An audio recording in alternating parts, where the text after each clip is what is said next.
Minister Amit Shah has kicked off what the BJP is calling Mission Bengal. He is on a 3-day visit to the state. Shah is holding a series of crucial meetings with the party's state leadership, sharpening strategy and sounding the poll bugle ahead of the upcoming state elections. From booth-level mobilization to outreach plans, the focus is firmly on strengthening the BJP's organizational base in the state. On the final leg of his visit, Shah will meet with party MPs and MLAs and also offer prayers at a historic temple in Kolkata. Meanwhile, BJP's National General Secretary B.L. Santosh has described the Bengal contest as a civilizational battle, remarks that have drawn sharp criticism from the Trinamool Congress and the Congress, who have hit back, calling the BJP uncivilized. The stage is set for high-stakes showdown as Bengal braces for an intense political fight. Obviously election सामने है, 2-3 महीना बाकी है, शायद मार्च अप्रैल में ही election होगा नियम के अनुसार। तो सारी चीज़ों को लेकर, इलेक्शन से रिलेटेड सारी चीज़ों को लेकर डिस्कशन हुआ है, कैसे इलेक्शन लड़ना है, आगे आने वाले समय में कैसे संगठन को और भी मजबूत करना है। यही नियम होता है इलेक्शन का, दूसरा कोई नियम तो नहीं होता। संगठन को आप जोरदार करो और भी शक्तिशाली करो और इलेक्शन जीतो, यही बीजेपी का नीति है। कौन कौन से मुद्दे होंगे इस बार के चुनाव में? नहीं, मुद्दे तो बंगाल की जनता तय कर चुकी है ना। नारी सुरक्षा, महिलाओं के साथ एक के बाद एक बलात्कार की घटनाएं, उत्पीड़न की घटनाएं बढ़ रही है, ये नंबर 1 मुद्दा है। करप्शन नंबर 2 मुद्दा है। जॉबलेसनेस, नौकरी नहीं है। हमारे कार्यकर्ता के लिए बहुत ये मोटिवेशन की बात है। वी गेट इंस्पायर्ड, जब भी हमारे माननीय गृह मंत्री जी, प्रधानमंत्री जी आते हैं और बैठक होता है, मिलते हैं, तो ये हमारे सामने का जो इलेक्शन है, ये तो सिर्फ सरकार बनाने का इलेक्शन नहीं है, ये तो बंगाल जो खत्म कर दिया है ममता बनर्जी और लेफ्ट सरकार, आज वो बंगाल को रक्षा करना है। तो ये लड़ाई जो है ना, ये जो युद्ध है, ये एक हमारे स्वाधीनता का 1947 का जो इंडिपेंडेंस हुआ था, ये और एक इंडिपेंडेंस है बंगाल का। And as West Bengal heads into a heated electoral season, BJP's B.L. Santosh has termed the 2026 polls a civilizational battle, sparking sharp reactions. The Trinamool Congress dismissed the remarks as uncivilized and vowed to defeat the BJP to protect Bengal's heritage. The Congress too hit back, accusing the BJP of promoting a civilization of hate while stressing Bengal's tradition of unity and harmony. But we're going to cut across live to Kolkata. That's where Home Minister Amit Shah is briefing the press.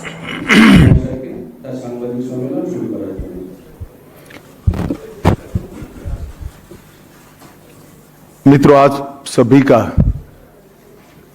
Bharatiya Janata party की press वार्ता में मनपूर्वक स्वागत है।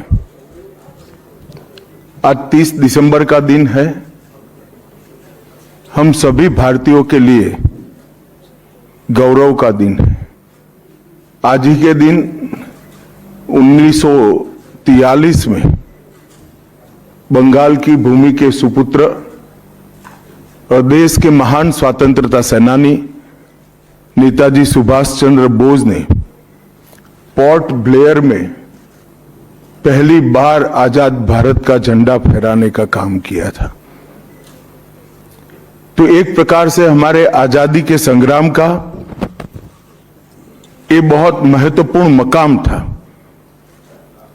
और इसके कई साल बाद, 8 दशक बाद, आज 30 दिसंबर को जब हम पीछे मुड़कर देखते हैं, तो बंगाल के लिए भी आज से लेकर अप्रैल तक का समय बहुत महत्वपूर्ण समय है। अप्रैल में बंगाल में विधानसभा के चुनाव होने जा रहे हैं।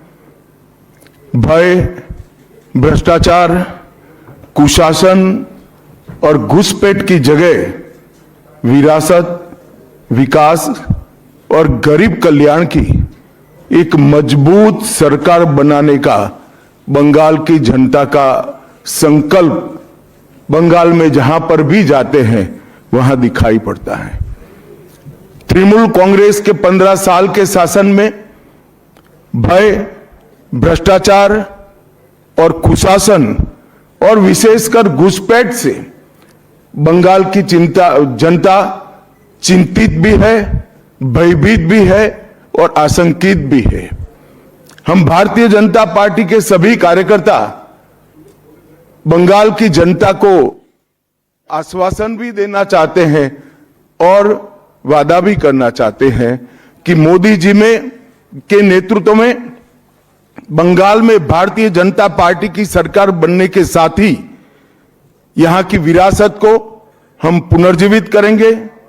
विकास की गंगा फिर से बड़ी तेज गति से बहेगी और गरीब कल्याण जो बंगाल का आज बहुत महत्वपूर्ण मुद्दा बना है, देश भर में जहां जहां एनडीए सरकारें हैं, भाजपा सरकारें हैं, हमने गरीब कल्याण को प्राथमिकता दी है। यहां पर भी गरीब कल्याण को प्राथमिकता दी जाएगी और इस सब के साथ साथ एक ऐसी मजबूत राष्ट्रीय ग्रिड बनाएंगे जो बंगाल से घुसपैठ को समाप्त कर देंगी।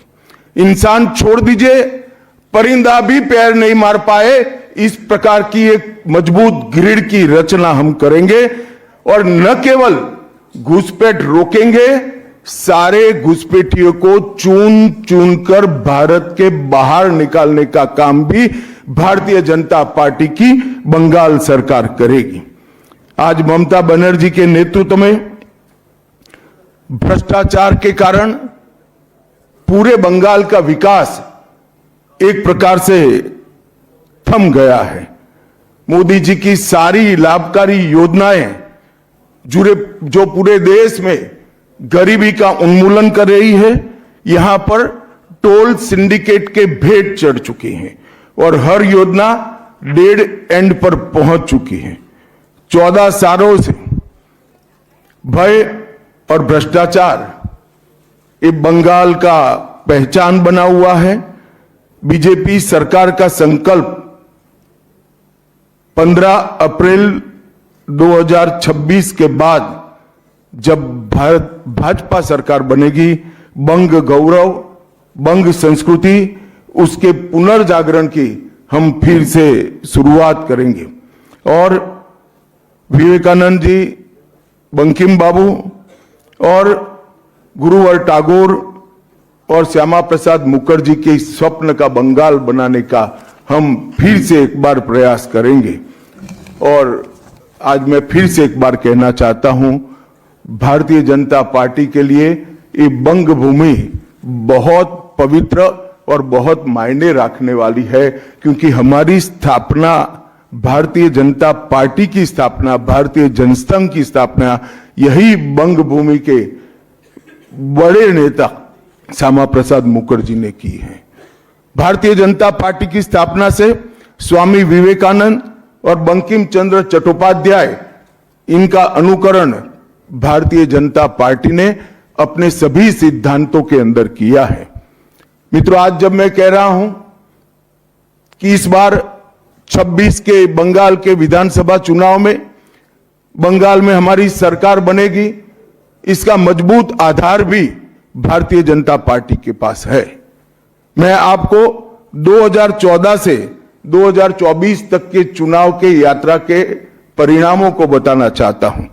2014 के लोकसभा चुनाव में हमें 17% वोट मिले थे और 2 सीटें मिली। मेरी बात जरा सभी पत्रकार बंधु ध्यान से सुने।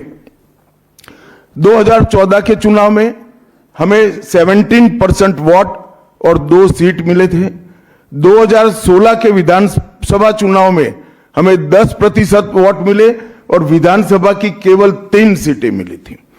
फिर 14 से 19 के बाद 19 के लोकसभा चुनाव में हमें 41% वोट मिले और 18 सीटें मिली और 21 के विधानसभा चुनाव में हमें 38 वोट मिले और 77 सीटें मिली।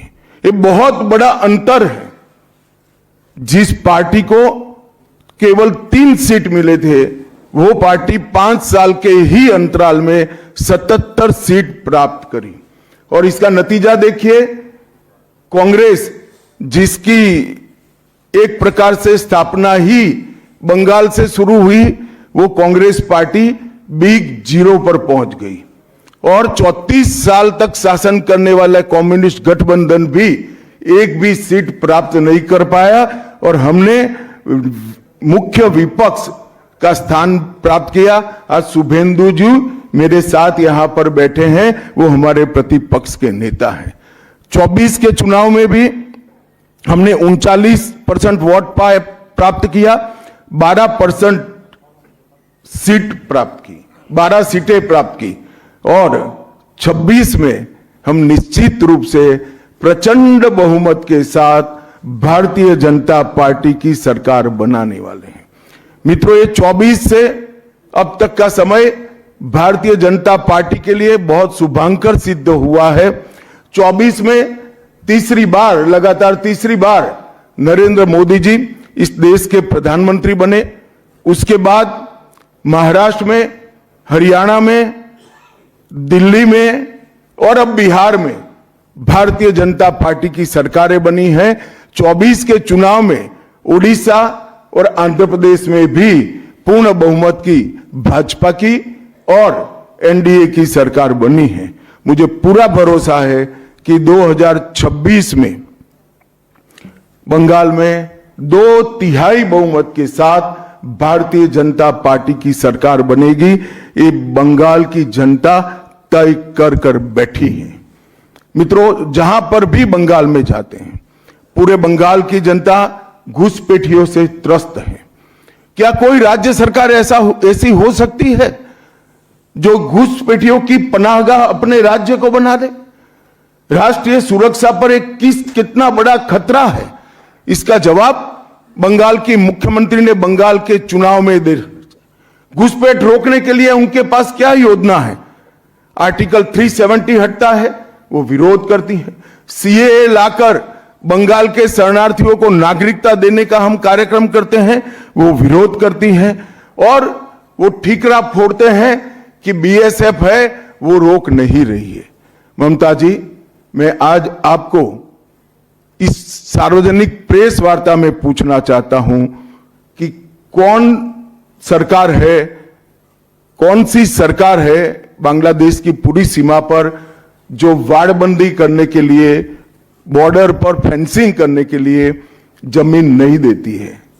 अगर आप जवाब न दे पाए तो मैं ही देता हूं। आपकी ही सरकार है जो जमीन नहीं देती है, जिसके कारण फेंसिंग का काम समाप्त नहीं होता है। फिर भी भौगोलिक रूप से कठिन सीमा पर से कोई घुस कर आता है तो कहां जाता है? सबसे पहले बंगाल के गांव में जाता है। आपका पटवारी क्या कर रहा है? आपका थाना क्या कर रहा है? क्यों इसको अरेस्ट नहीं किया जाता? क्यों उस पर केस दर्ज नहीं होता? क्यों इसको वापस भेजा नहीं जाता? जवाब है क्या आपके पास? क्या बंगाल की मुख्यमंत्री जवाब दे सकती है कि असम में घुसपैठ क्यों बंद हो गई? त्रिपुरा में घुसपैठ क्यों बंद हो गई? गुजरात और राजस्थान की बॉर्डर पर घुसपैठ क्यों नहीं होती है? पंजाब की बॉर्डर पर घुसपैठ क्यों नहीं होती है? कश्मीर की बॉर्डर पर घुसपैठ क्यों नहीं होती है? सिर्फ बंगाल में क्यों होती है? क्योंकि आपकी निगहबानी में घुसपैठ कराई जाती है और बंगाल को धीरे धीरे डेमोग्राफी चेंज कर आपकी वोट बैंक को पुख्ता करनी चाहती है। मगर ये लंबा नहीं चलेगा। बंगाल की जनता अब जान गई है और इसके खिलाफ लामबंद भी हो रही है। और मुझे मालूम है अगला चुनाव घुसपैठियों को निकालने के मुद्दे पर और घुसपैठ रोकने के मुद्दे पर लड़े जाने वाला है, क्योंकि न केवल ये बंगाल का अब मामला रहा है। मैं आज बंगाल की जनता को इस प्रेस वार्ता के माध्यम से बताने आया हूं कि बंगाल की बॉर्डर से हो रही घुसपैठ सिर्फ बंगाल का मामला नहीं रहा है, अब ये राष्ट्रीय सुरक्षा का मामला है। देश की संस्कृति को बचाना है, देश की सुरक्षा को सुनिश्चित करना है, तो बंगाल की बॉर्डर सील कर दे, ऐसी देशभक्त सरकार यहां लानी पड़ेगी जो ममता बनर्जी नहीं कर सकती, केवल और केवल भारतीय जनता पार्टी कर सकती है। घुसपैठ के अलावे भ्रष्टाचार से पूरी बंगाल की जनता त्रस्त है। रोजवेली चिटफंड घोटाला, कैश फॉर क्वेरी घोटाला, एसएससी घोटाला, नगर पालिका नगर नियम का भर्ती का घोटाला, गाय तस्करी का घोटाला, राशन पीडीएस का घोटाला, मनरेगा का घोटाला, पीएम आवास का घोटाला, इतने सारे घोटाले हैं कि मैं पूरा लिस्ट पढ़ूंगा तो मेरी प्रेस कॉन्फ्रेंस का पूरा हिस्सा ही उसमें चला जाएगा। अब क्या ममता बनर्जी इस बात का जवाब दे सकती है कि आपके मंत्रियों के ठिकाने पर से 27 करोड़ रुपया मिलता है, जिसको गिनते गिनते नोट गिनने की मशीन भी गर्म होकर बंद हो जाती है। बंगाल जैसे गरीब राज्य के अंदर 27 करोड़, 20 करोड़, 15 करोड़ ये राशि मिल रही है, आपकी कोई अकाउंटेबिलिटी नहीं है। पार्थो चैटर्जी जेल में जाते हैं, ज्योतिप्रिय मलिक जेल में जाते हैं, अनुव्रत मंडल जेल में जाते हैं, जीवन कृष्ण शाह जेल में जाते हैं, माणिक भट्टाचार्य जेल में जाते हैं, चंद्रनाथ सिन्हा जेल में जाते हैं, परेश पाल जेल में जाते हैं, कुंतल घोष जेल में जाते हैं, फिरहाद हकीम वो भी आरोपी बनाए जाते हैं, शोभन चैटर्जी आरोपी बनाए जाते हैं, कुणाल घोष 3 साल जेल में रहकर आते हैं, और आप कहती है कि भ्रष्टाचार नहीं हो गया, हो रहा है। आप आंख मूंद लिए ही हो भ्रष्टाचार के लिए, मगर बंगाल की जनता अपनी आंख बंद कर नहीं बैठी है। गरीब बंगाल की जनता के अधिकार का पैसा आपकी कैडर की भेंट चढ़ रहा है, आपको इसको जवाब देना पड़ेगा।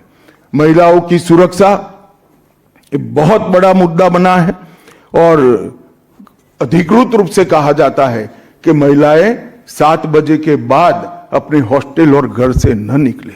हम कौन से जमाने में जी रहे, मुगल काल में जी रहे हैं क्या?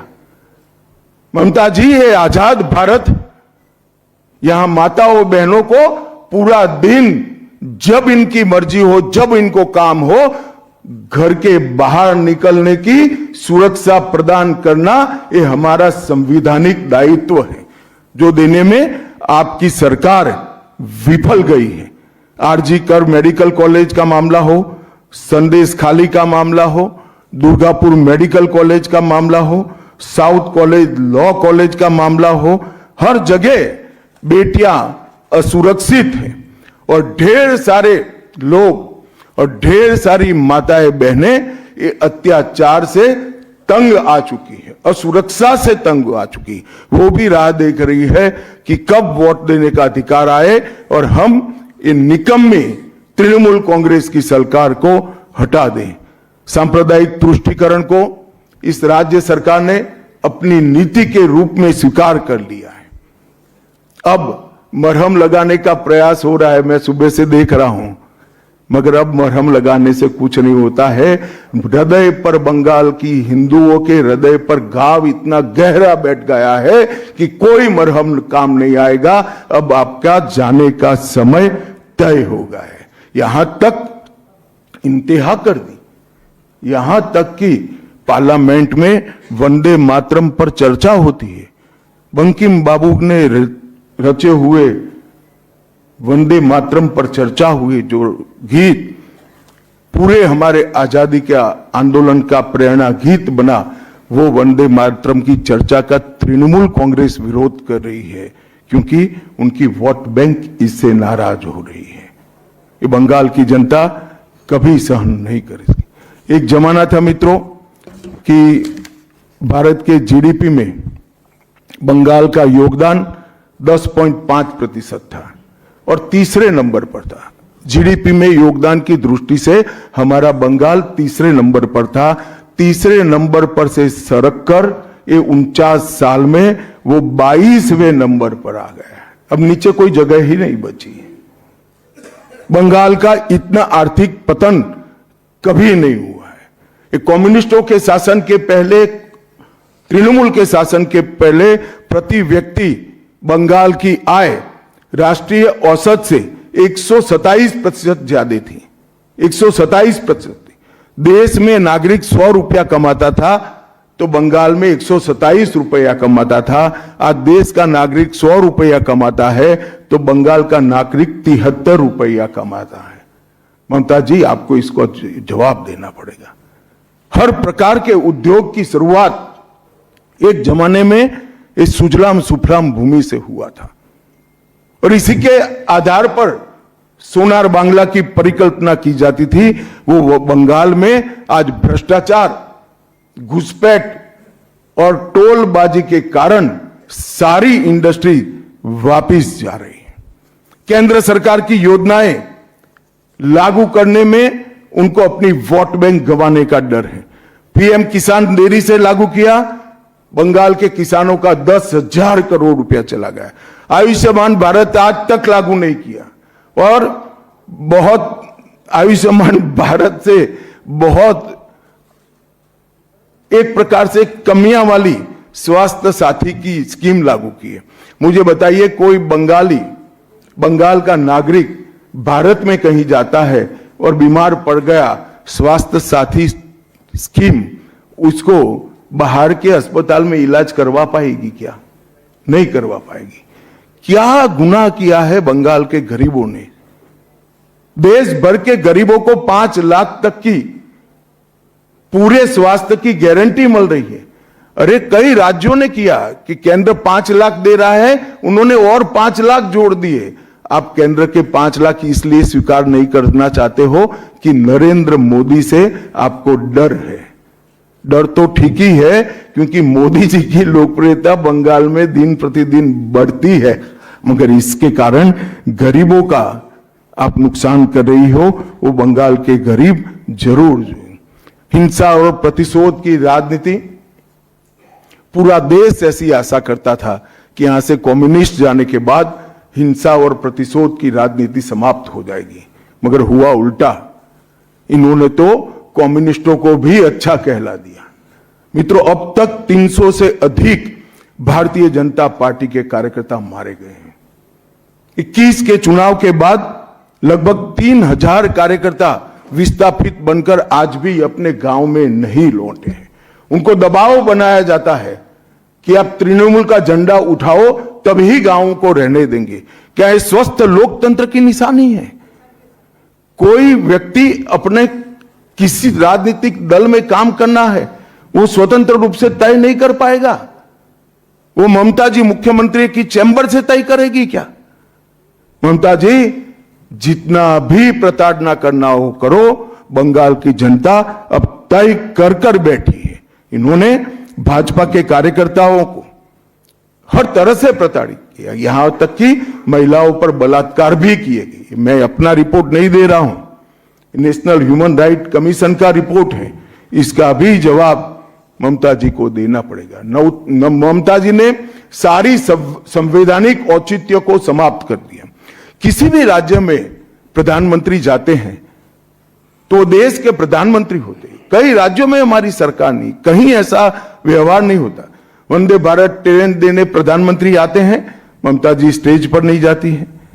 कई प्रकार के भारत सरकार के सुप्रीम कोर्ट के आदेश से बने हुए, मेरी बात ध्यान से सुनिएगा, सुप्रीम कोर्ट के आदेश से बने हुए भारत सरकार के